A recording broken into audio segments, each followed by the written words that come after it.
Good day, Miss. I'm Angela Cordova, and this is Assignment and National Income. So the first numbers define the following: GDP, GNP, exports, imports, and net exports. So GDP, or Gross Domestic Product, is a key economic indicator that measures the total monetary value of all goods and services produced within a country's borders over a specific period of time, typically a quarter or a year. It is used to assess the overall economic performance and size of a country's economy. GNP, or Gross National Product, is an economic metric that measures the total monetary value of all final goods and services produced by a country's residents, including individuals and businesses located in the country, both domestically and abroad, in a specific period of time, typically a year. In other words, GNP includes the economic output of a country's citizens and businesses wherever they are located in the world. So for the imports refer to the goods and services that a country purchases from foreign countries, and it brings into this own territory. These products and services are produced in other countries and bought and consumed domestically. Imports can include items like foreign produced cars, electronics, clothing, raw materials, and more. And for the exports, on the other hand, are the goods and services produced within a country's borders but sold to foreign countries. These products and services are manufactured or provided domestically and then shipped and sold into other countries. Exports can include items like machinery, agriculture products, technology, and services such as consulting or tourism.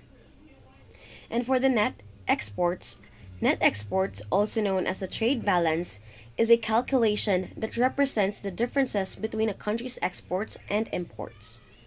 So for question number 2, differentiate GDP from GNP. Explain thoroughly and differentiate and give examples.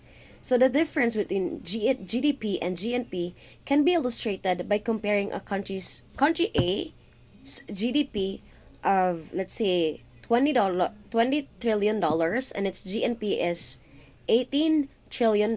So the GDP includes domestic production and foreign investment, while GNP represents net income earned by foreign residents and businesses within country A's borders. For example, multinational companies operating subsidiaries in country A contribute to GDP but also increase GNP in country B. So for the third question is, differentiate exports from imports and net exports. Explain thoroughly the difference and give examples. So exports are goods and services sold by one country to foreign countries.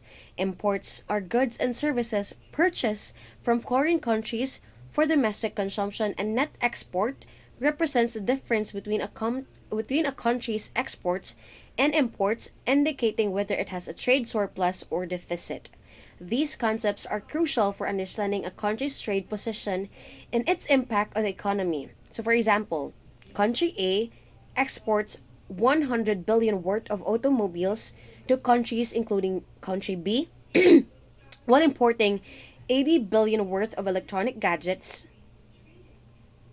To calculate net exports, let's just subtract $100 billion from $80 billion, resulting in $20 billion.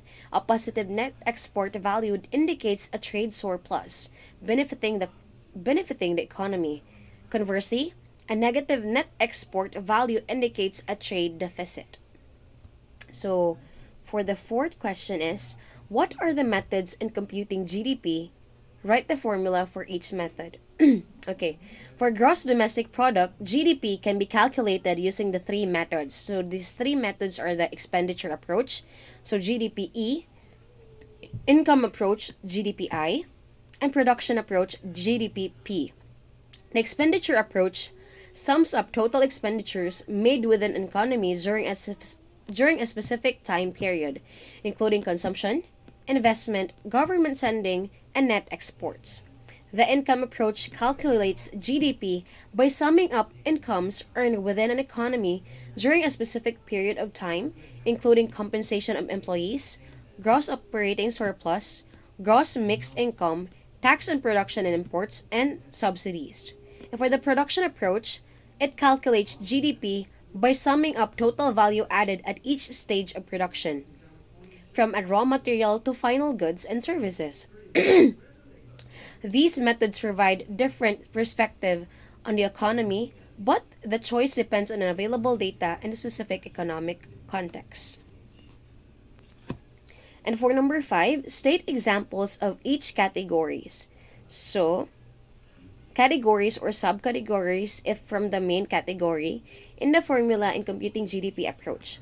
So the GDP formula consists of 4 components: the GDP expenditure approach, the GDP income approach, and the GDP production approach. Each approach has its own categories and subcategories, such as private consumption, expenditures, government spending on goods and services, net exports, employee compensation, operating surplus, mixed incomes, taxes on production and imports, and subsidies.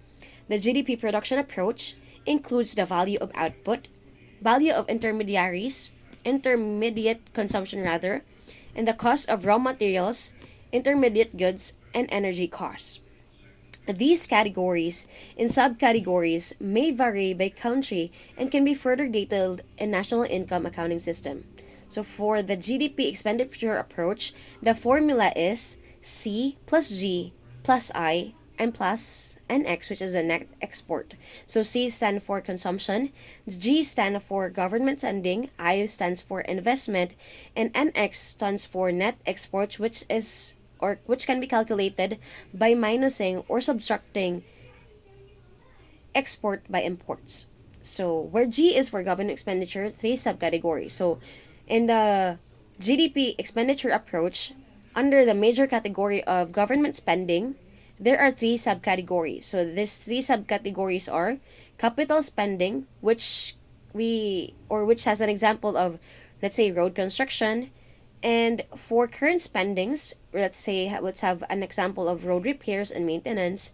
And for transfer payments, I say for transactions such as BDO, transferring amount of a particular amount to another bank account is an example of transfer payments. So that is my assignment in national income, computing the national income. Thank you.